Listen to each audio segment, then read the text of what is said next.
জুলাই আন্দোলনের সময় রাজধানীর চানখারপুলে ৬ জনকে হত্যা মামলায় ডিএনপির সাবেক কমিশনার হাবিবুর রহমান সহ তিনজন আসামিকে মৃত্যুদণ্ড দিয়েছে আন্তর্জাতিক অপরাধ ট্রাইব্যুনাল। এই মামলায় আসামি ৮ জন, বাকিদের বিভিন্ন মেয়াদে শাস্তি দেওয়া হয়েছে। তবে রায়ে খুশি নয় প্রসিকিউশন, আপিল করার কথা জানিয়েছেন ট্রাইব্যুনালের চিফ প্রসিকিউটর।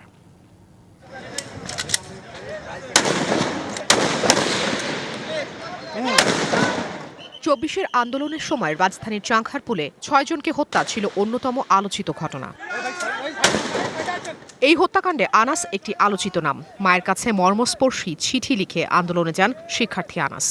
আমার ছেলের যেন আত্মার শান্তি হয়, যে উনি কি কষ্ট করে মারা গেছে, কিভাবে তোমরা গেছে। এই ঘটনা নিয়ে ট্রাইব্যুনালে মানবতাবিরোধী অপরাধের মামলা করে প্রসিকিউশন। এতে আসামি করা হয় ডিএমপি সাবেক কমিশনার হাবিবুর রহমান, সাবেক যুগ্ম কমিশনার সুদীপ কুমার চক্রবর্তী সহ ৮ পুলিশকে, যার মধ্যে হাবিবুর রহমান সহ পলাতক ৪ জন।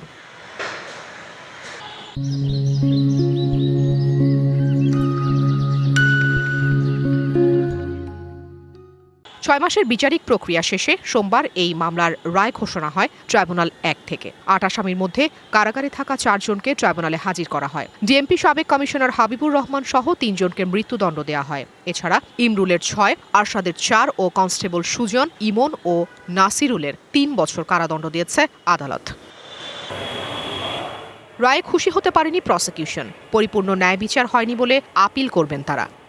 এই ৩ জনকে মৃত্যুদণ্ড দিয়েছেন, বাকি ৩ জন কনস্টেবলকে 3 বছর করে সাজা দেওয়া হয়েছে। তাদের অপরাধ প্রমাণিত হওয়ার পরে সাজা অল্প হওয়াটা এটা ন্যায় বিচারের সাথে সঙ্গতিপূর্ণ নয় বলে আমরা মনে করছি। রায় সন্তুষ্ট নয় আসামি পক্ষ। রায় যৌক্তিক হয়নি। প্রমাণ থাকা সত্ত্বেও এই সাজা শহীদ পরিবারের জন্য বৈষম্য উল্লেখ করে তা প্রত্যাখ্যান করা হয়। ফিজিক্যালি হোক, যেভাবেই হোক, যারা সংশ্লিষ্ট প্রত্যেকের আমরা সর্বোচ্চ রায় চাই।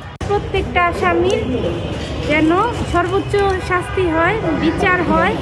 এটি জুলাই অভ্যুত্থানের প্রথম মামলায় দ্বিতীয় রায়। এই রায়ে মৃত্যুদণ্ডপ্রাপ্ত ৩ আসামির সম্পত্তি বাজেয়াপ্তের নির্দেশ দিয়েছে tribunal. Afrin Anwar, DBC news, Dhaka.